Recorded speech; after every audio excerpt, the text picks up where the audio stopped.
everyone got the Prozac ready? Seriously, pop one of those bad boys about 30 minutes before watching this movie, because holy shit.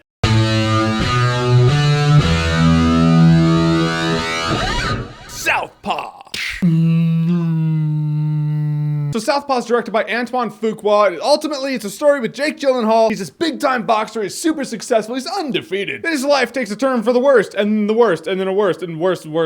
We're down, down the rabbit hole of shit we go. Seriously, man, this movie was one of those things where you're watching it, you're like, it can't get worse. Oh, look at that. It did. It just got worse for him. And if that is the goal of this movie, if the goal of this movie is for you to feel sorry and terrible and bad for this guy, success movie, you did it. First of all, Jake Gyllenhaal was awesome in this movie. The dude is like Christian Bale at this point. I mean, he transforms his body, he gets into his roles. He was Nightcrawler like 9 months ago. Now he's this dude. Holy shit. And he really got into this role, man. When this dude's in emotional agony, you get it. You get it, you feel it, you know it, you're there. And usually when CPS gets involved in movies, you know, you're supposed to root for the main character and you're like, oh man, let him see his kid. You know, that shit sucked to see in Mrs. Doubtfire. We're rooting for Robin Williams here. But in this movie, it's one of the few movies I've seen where I'm like, yeah, it's probably best for the kid that she doesn't actually see her dad right now. He's kind of an unstable dude. Dude has some crazy anger management issues. But I did like how the movie reflects that, you know? I mean, he's a fighter. That's what he knows. He knows just lashing out. It was his big strength in the ring. This movie shows us kind of like the lesson of live by the sword, die by the sword. You live a whole life like that. If you take it outside the ring, shit, you're going to crash and burn very badly if you just don't let some things go. 50 Cent's really good in this movie too. He's kind of like the Don King of this movie, you know? He's the opportunist, he's the boxing promoter. You know his role. He does his role really well. Forrest Whitaker was great in this movie too. You can tell in a movie like this, it's like birds of a feather, you know? They're all boxers. They all know the life that they had and have. And just all of them are damaged in some way, shape, or form, and I really like that. Now, the thing about this movie is that you are power gulping depression when you watch it. Seriously, holy shit. I mean, you know this dude's gonna like find a path and he's gonna start correcting his life at a point in the movie, but I could have done for it happening earlier in the movie because it just goes from bad to worse to worse. Seriously, these people right here, they're like, not as bad of a downward spiral as that movie. Holy God. Call me sappy. I just would have liked to have seen it happen earlier on in the movie, like say the last half of the movie. Not the last third of the movie or the quarter of the movie or when it happens in this movie. In that, I feel like the movie's baiting you. Like it's just beating you over the head with bad shit. It's like, here, feel it, feel it, feel it. You're like, I feel it, I feel it.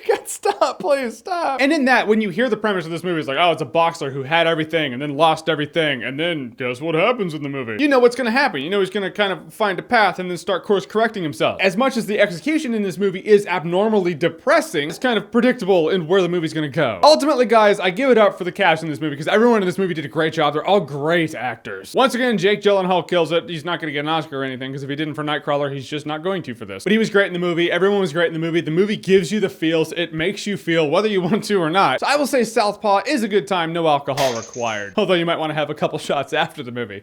Just saying. All right, so Southpaw, have you seen it? What did you think about it? What's your favorite boxing movie of all time? Whatever you think, comment below, let me know. And as always, if you like what you've seen here and you want to see more, click right here to see more.